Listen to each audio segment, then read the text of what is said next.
श्री सूत जी महाराज से सौनक आदि ऋषियों ने प्रश्न किया कि महाराज, हमारे इस ग्रंथ को लिखने वाले श्री वेद व्यास जी महाराज जी का एक पुत्र हुआ। वो पुत्र बड़ा विचित्र। अगर आपने श्रीमद् भागवत महापुराण सुनी है तो यहाँ कथा थोड़ा आपको उल्टी मिलेगी, क्योंकि कल्प भेद समाराया कथा भेद चकार।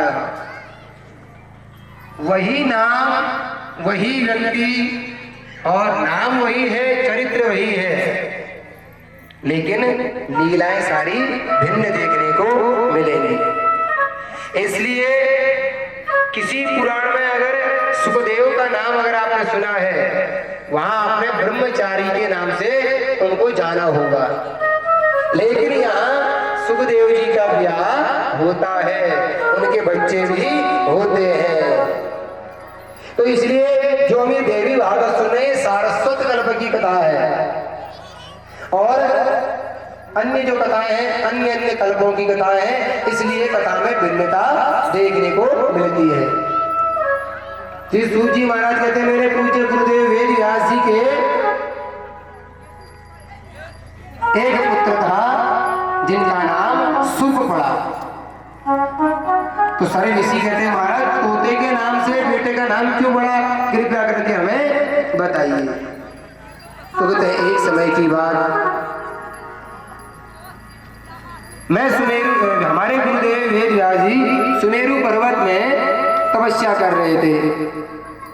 वहां धृताची नाम की एक सुकी को देखा, अप्सरा थी, तब करते हुए हो चुका है, युवा अवस्था भी हो चुकी है, बेटा चलो ब्याह कर लो। तो सुखदेव क्या कहते हैं, पिताजी ये गृहस्थ जो है ना, ये एक बड़ा अंध कुआं है, इसमें जो गिर गया तो उसका कल्याण कभी होने वाला नहीं। एक ऐसा अंधा कुआं है जहां व्यक्ति गिर तो जाता है लेकिन वापस आने का द्वार बंद हो जाता है, और पतन का दूसरा ही नाम गृहस्थ जीवन है। इसलिए पिताजी मैं कभी ब्याह नहीं करूंगा। एक बेटा ही जब ऐसा बोल दे तो उन माता पिता के हृदय में कैसी पीड़ा होती होगी। लेकिन बात तो भैया सुखदेव जी बहुत बड़ी बात बोल रहे हैं, ज्ञानी है, वेद वेदों के परम ज्ञाता, एक बातों को छंदोमय तरीके से, वेदोमय तरीके से बेटे को समझा रहे हैं, लेकिन पल्ले कुछ नहीं पड़ रहा है। क्यों? वो कहते हैं ना, अपने घर में चाहे कितना ही बड़ा विद्वान क्यों ना आ जाए, अपने घर का सदस्य चाहे कितना बड़ा विद्वान हो जाए, अपने घर के लोग उसकी कदर नहीं करते। क्योंकि वो कहते हैं ना, किसकी मुर्गी दाल बराबर, घर की मुर्गी दाल बराबर। तो इसलिए उनको कोई फर्क नहीं पड़ता कि हमारे सामने ज्ञान देने वाला कौन है, स्वीकार नहीं करते। तो समझ गए कि मेरे बेटे को किसी अन्य व्यक्ति के पास भेजना पड़ेगा। तो लेकिन जब मैं ही ज्ञान नहीं दे पाया, तो अगर मैं किसी के पास भेजूंगा तो वो मेरे से ज्यादा ज्ञानी होना चाहिए। अब वेद व्यास जी जैसे अपने बच्चे को नहीं समझा पाए, तो फिर उनको समझाने के लिए उनसे भी दुगना कोई ज्ञानी चाहिए। तो उस समय में जनक राज जी बड़े ज्ञानी हुआ करते थे। कौन? जनक जी। कौन थे जनक? वो माता सीता के पिता नहीं। जनक क्या है? एक पदवी है। उस जनक में, उस जनकपुरी में 21 जनक हुए, अर्थात 21 राजा हुए। जैसे पीएम क्या है, एक पद है, उसमें कौन बैठे हैं? अभी कौन बैठे हैं? धामी, उसका सिंधानी, मोदी जी बैठे हुए ना। तो मोदी क्या है? नाम है, लेकिन पीएम क्या है? प्रधानमंत्री पद है। वैसे जनक कोई नाम नहीं है किसी का, वो एक पद है। उस जनक में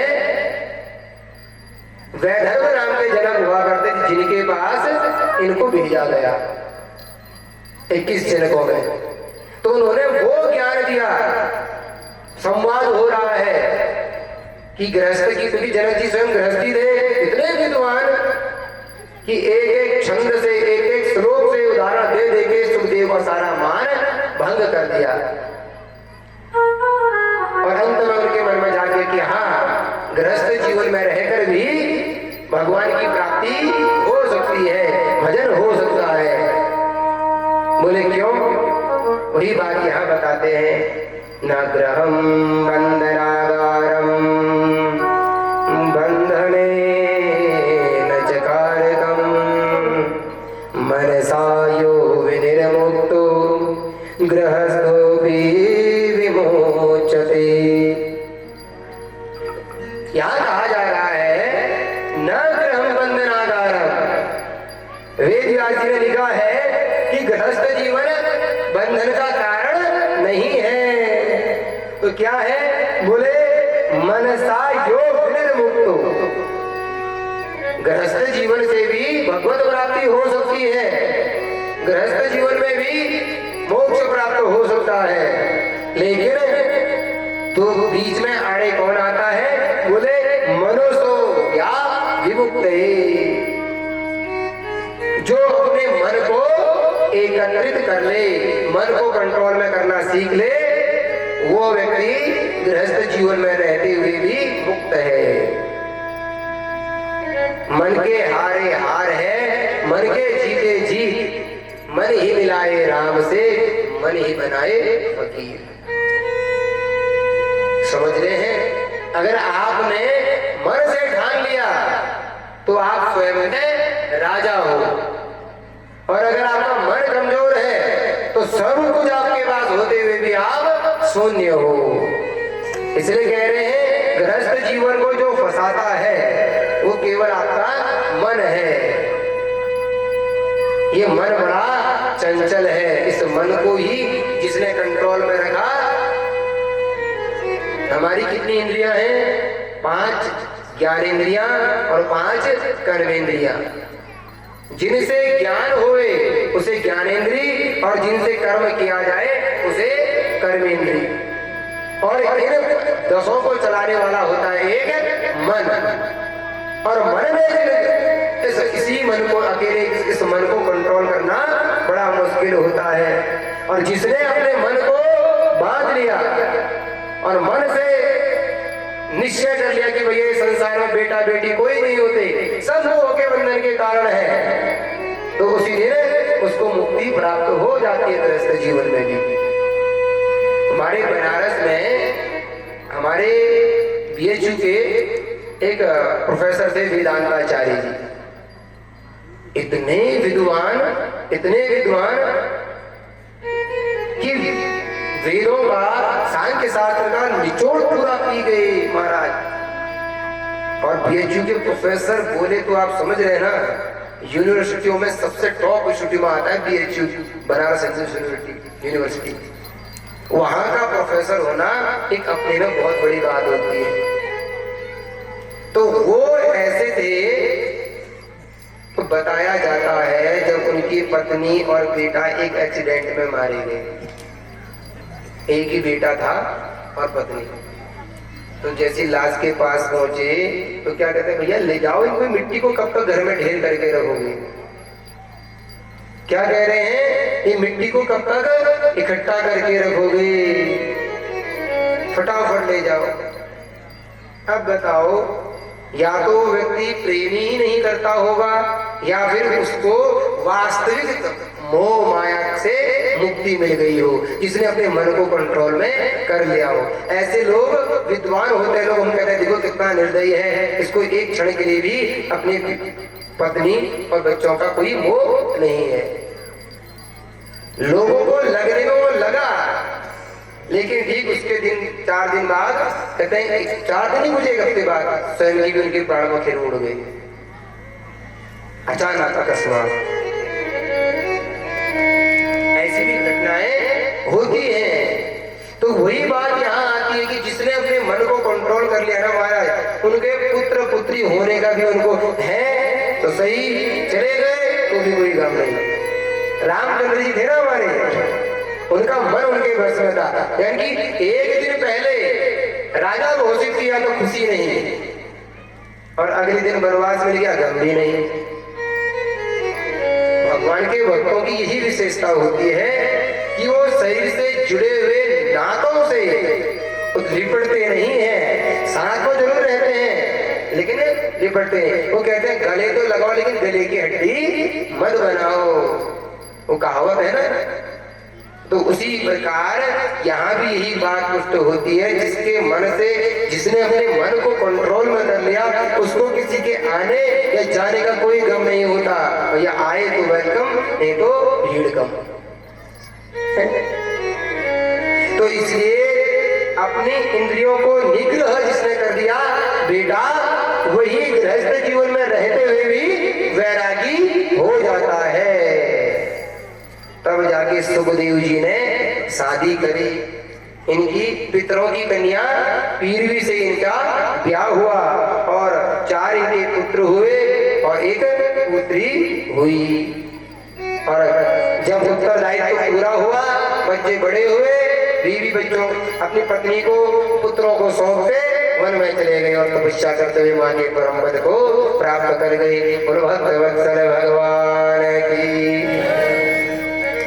सुखदेव जी कहते हैं आज की एक अंतिम कथा है सूत जी महाराज सौनक आदि ऋषियों से। सौनक आदि ऋषियों ने प्रश्न किया, महाराज हमारे मन में जिज्ञासा बहुत लंबे समय से है। देखो आप कथा सुन रहे हैं ना, सौनक जी प्रश्न कर रहे हैं, यानी श्रोता प्रश्न कर रहे हैं और वक्ता हमारे सूत जी कथा सुना रहे हैं। इसलिए मैं आपको भी छूट देता हूं, कभी आपके मन में कथा विराम होने के बाद अगर कोई जिज्ञासा है, कोई प्रश्न है, तो माइक ले लीजिए वहां से और अपनी जिज्ञासा, अपने प्रश्न को खड़े होकर सबके सामने पूछ सकते हो।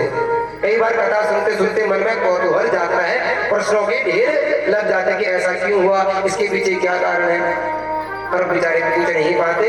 मन की भाव, मन की जिज्ञासा मन में ही रह जाती है। इसलिए माइक पकड़ो और स्वयं के प्रश्न करो और आपके प्रश्न से प्रश्न आपका, समाधान सबका।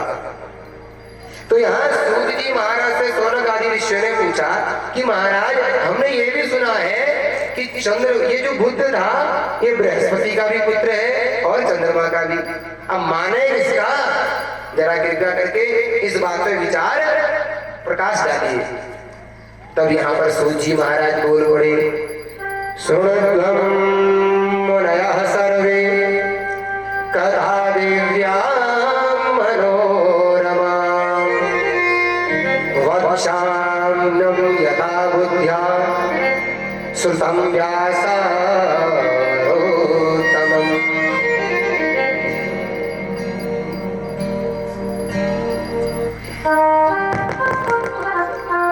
कहते हैं बृहस्पति महाराज की, बृहस्पति को जानते हैं आप, देवताओं के गुरु, उनकी एक पत्नी थी जिसका नाम था तारा।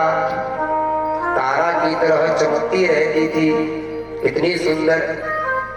एक दिन बृहस्पति जी ने कहा, अरे देवी, चंद्रमा मेरा चेला है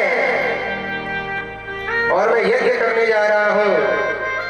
मैं तो यज्ञ में बैठ चुका हूं, धन की कमी हो रही है, मेरे चेले को आज्ञा दो कि गुरु जी के यज्ञ के लिए धन लेके आए। अब गुरु जी तो, बृहस्पति जी तो यज्ञ में बैठे हैं, पत्नी गई किसके पास? चंद्रमा के पास। अब चंद्रमा ने तारा को देखा और तारा ने चंद्रमा को देखा। दक्षिणा लाने की बात तो दूर रही, दोनों एक दूसरे पे मोहित हो गए भैया। अब क्या था? बृहस्पति जी बेचारे बैठे, अब आवेगी अब आवेगी। वहां देखा तो उसने चंद्रमा के साथ ही गृहस्थी बसा दी। बीज यज्ञ में बृहस्पति को अपना यज्ञ जल लेके छोड़कर उठी, ध्यान लगा के देखा, ओहो, यज्ञ करते हुए कितने महीने हो गए इंतजार करते करते, पता है आपको? 6 महीने। उठे ही यज्ञ से भी, जब पता लगा कि भैया उठना ही पड़ता है तब उठे। और जब पता चला तो चंद्रमा के पास, चंद्रमा मेरी पत्नी तुम्हारी वहां आई थी। हाँ आइए महाराज। कहाँ है? चलो देवी घर चलो। जैसे आई सामने तो चंद्रमा बोल पड़ा, नहीं तुम इसे नहीं ले जा सकते। हे मूर्ख, गुरु का अपमान करता है, अवहेलना करता है, जानता नहीं मैं क्या कर सकता हूँ।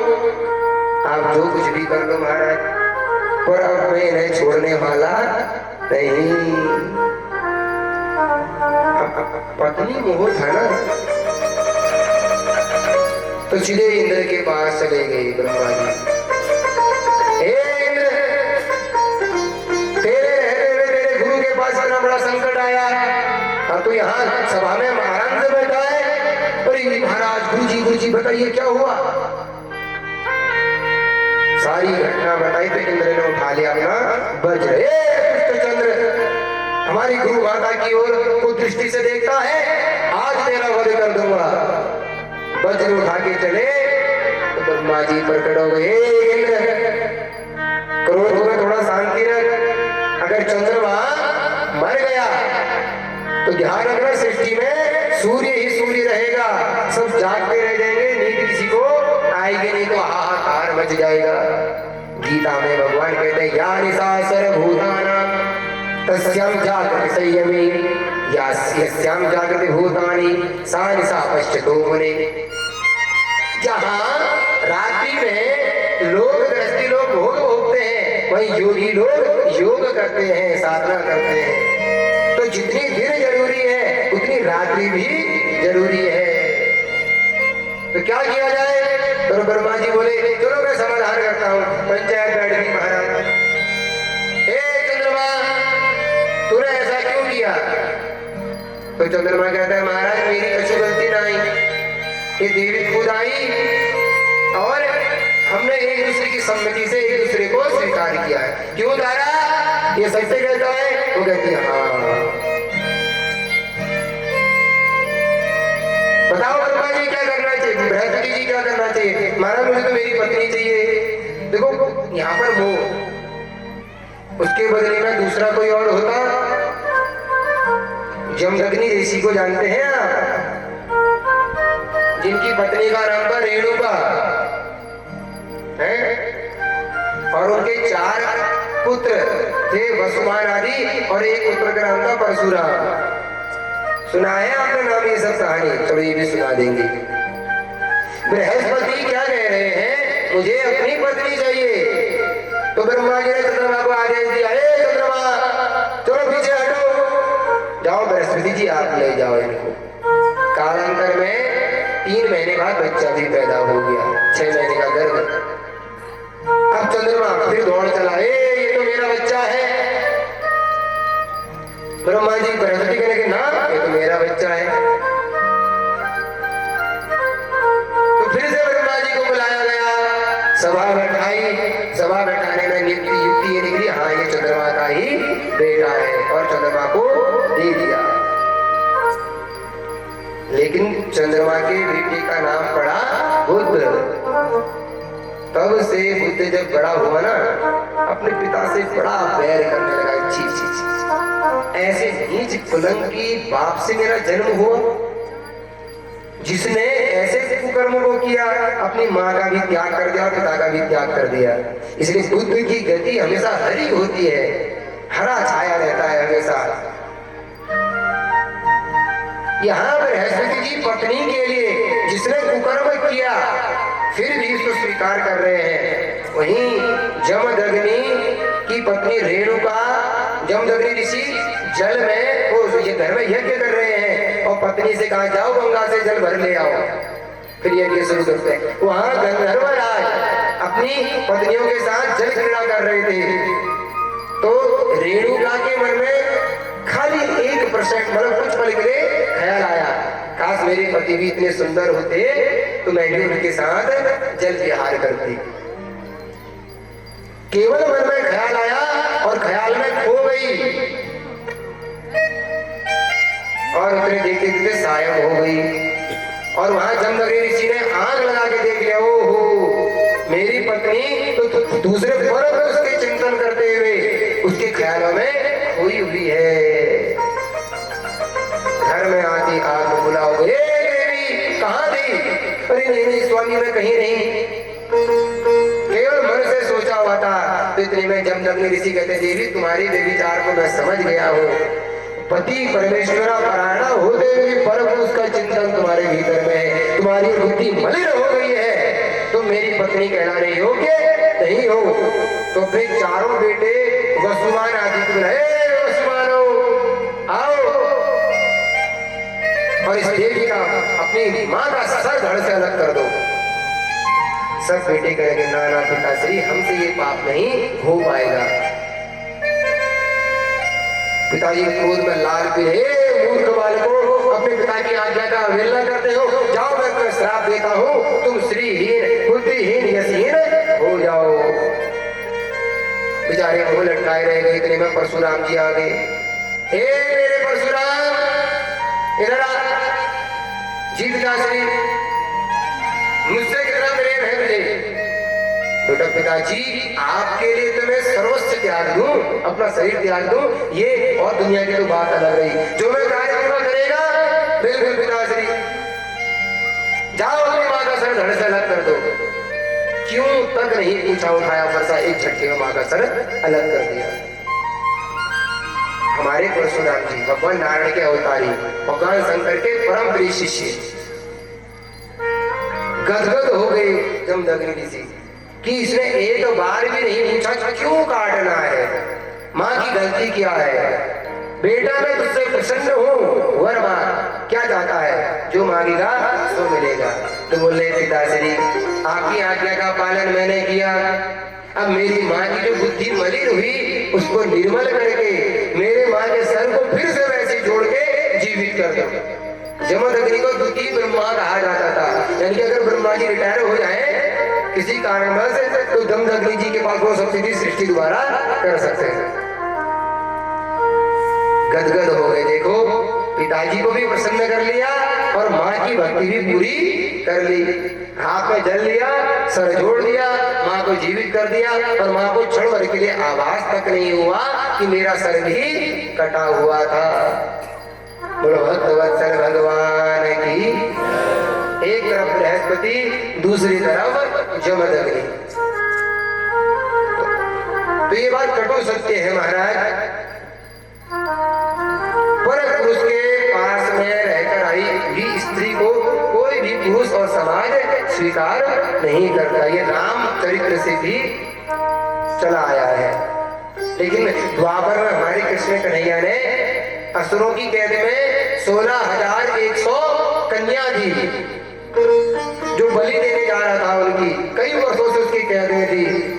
जब भगवान ने उन कन्याओं को ससुर से मुक्ति दिलाई तो उससे कहते जाओ देवी आज से तुम मुक्त हो। तो सभी रोते हुए कहते हैं प्रभु रामावतार में माता सीता का चरित्र कितना पवित्र था, लेकिन दुनिया वालों ने फिर भी हमारे राम जी को और सीता को साथ नहीं रहने दिया। वहां तो सब जानते थे, लेकिन हम सीता जैसी दिव्य स्त्री तो है नहीं। तो भला बताओ हमें संसार में कौन पुरुष स्वीकार करेगा, हमारा ब्याह किससे होगा? हमें कोई स्वीकार नहीं करेगा, इसलिए हमारे पास मृत्यु के अलावा दूसरा और कोई माध्यम नहीं है, हम प्राण त्यागेंगे।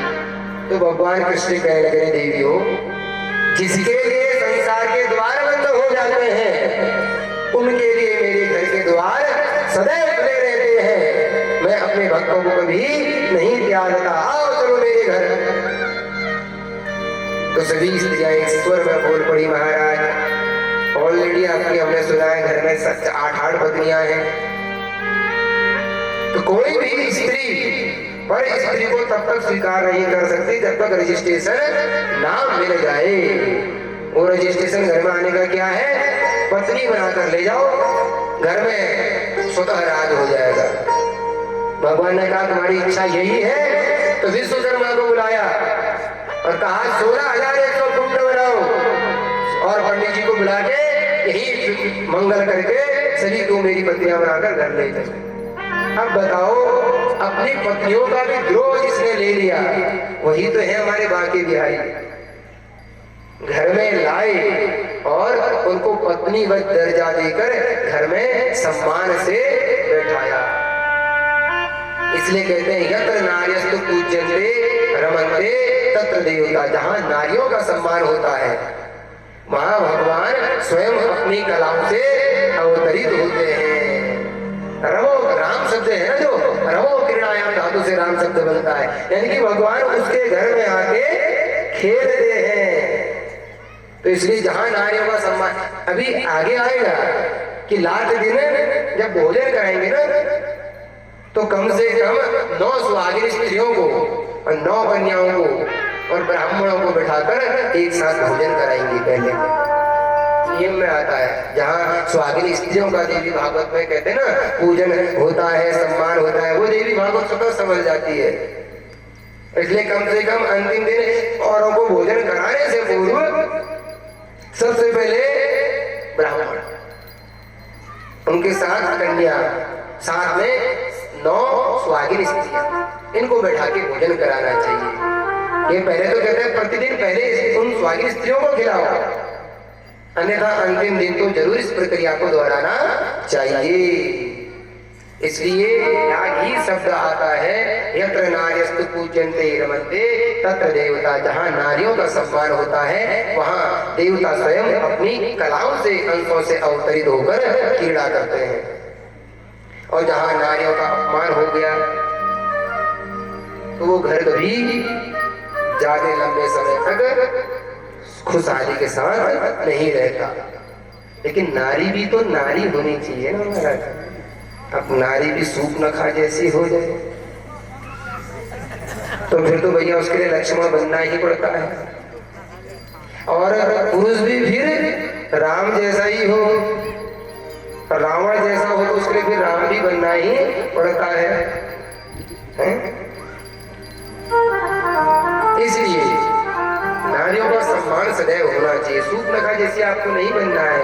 आपको माता सीता, अहिल्या या फिर जो हमारे इतिहास की मीरा जैसी नारियां, इनका प्रतीक आपको लेना है। और हमारे भैयाओं को राम जैसा आदर्श लेना है, कृष्ण जैसा वीर पराक्रम लेना है। अब ये नहीं कि कृष्ण जैसा बनने के चक्कर में एक पत्नी घर में पड़ी है, 2-4 को और ले आओ महाराज। यहाँ कानून बहुत तगड़े हैं महाराज।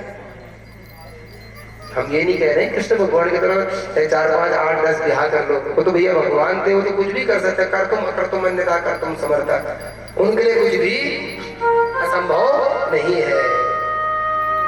तो इसलिए नारी को सूप नखा नहीं बनना है और आदमी को रावण नहीं बनना है। रावण का मतलब क्या? रावण रावण, जिसने किसी को रुलाया ना हो। ऐसा कोई है जो बच गया जिसको रुलाया ना, उसी का नाम रावण। और सूप नखा का मतलब क्या है जानते हैं? सूप के समान है नख जिसके। नख क्या होते हैं? नाखून। आज की स्त्रियां ना वो इतने लंबे लंबे नाखून। फिर आजकल नकली भी लगा दे रहे हैं महाराज। तैयारी शादी से पहले पूरी करके जा रही है महाराज। लड़ाई होगी तो नोच के खाओगी। आजकल भी सूप नखा की सहेलियों की कमी नहीं है। इतने लंबे लंबे नाखून पाल के घूमती हैं। सभी सूप नखा की सहेलियां हैं। अब कभी देखा सूप नखा का नाम क्यों पड़ा? सूप के समान, सूपा जानते हैं पहाड़ में, सूपा के समान जिसके नाखून थे, इसलिए उसका नाम सूप नखा पड़ गया। इसलिए जो कोई भी स्त्री आपको लंबे नाखून देखते हुए पालते हुए मिल जाती है, उसका नामकरण कर दो सूप नखा। बोलो भक्तवत्सल भगवान की। नाखून नहीं पालने चाहिए। नाखून जानवर पालते हैं, असुर पालते हैं, मनुष्यों की क्रिया नहीं है। हम लोग नाखून काटते हैं, बाल काटते हैं, बालों को शेप देते हैं, बढ़िया बना के रखते हैं, सेटिंग करते नहीं करते हैं। इसलिए सुंदर बन के रहो, बंदर नहीं। बंदरों के होते हैं नाखून, भालुओं के होते हैं नाखून, शेर के होते हैं, बिल्ली के होते हैं, कभी देखे इंसानों के। अब उन्हीं की जैसी प्रक्रिया हम भी दोहराने लगे हैं। तो इसलिए नारी बननी है। नारी हो तो आजकल भजन चल रहा है ना राम जी का, कौन सा महाराज हो? नगरी हो अयोध्या की, उस पर सुनना। लव कुश जैसे बेटे हो, और लव कुश बेटे उसी के तो होंगे जिसकी सीता जैसी औरत होगी। अब सूप नखा जैसी औरत होगी तो लव कुश कहां से पैदा हो जाएंगे भैया? तो इसलिए हमेशा इस बात का हमें ध्यान देना चाहिए। बोलो भक्तवत्सल भगवान की। इसलिए लास्ट दिन का आग्रह है मेरा कि कम से कम 9 महिलाओं को और स्वाधीन स्त्रियों को और 9 कन्याओं को और ब्राह्मणों को साथ बैठाकर बढ़िया से सुव्यवस्थित तरह से भोजन कराओ। जो भागवत की परंपरा है ना, उसका निर्वाह करना चाहिए। बार बार ये चीजें नहीं होती है, ठीक है नहीं। तो अब 9 स्त्रियों को लिया है तो सभी स्वाधीन नजर आती है मुझे आधे से ज्यादा। तो 9 से ज्यादा अगर कोई किसी को नहीं बैठा, ये मत सोचना हमें नहीं बैठा तो मुंह नहीं फुलाना है वहां, है नहीं। क्योंकि स्त्रियों का स्वभाव, स्त्रिया स्वभावजा अन्यतम, बताए ना आगे, स्वभाव से ईर्ष्या भाव हो ही जाता है।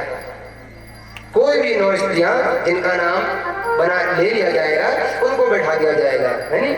बाकी सब अन्य की भांति भोजन पाएंगे। बोलो भक्तवत्सल भगवान की। तो इसी के साथ आज की कथा हमारी यही विराम होती है।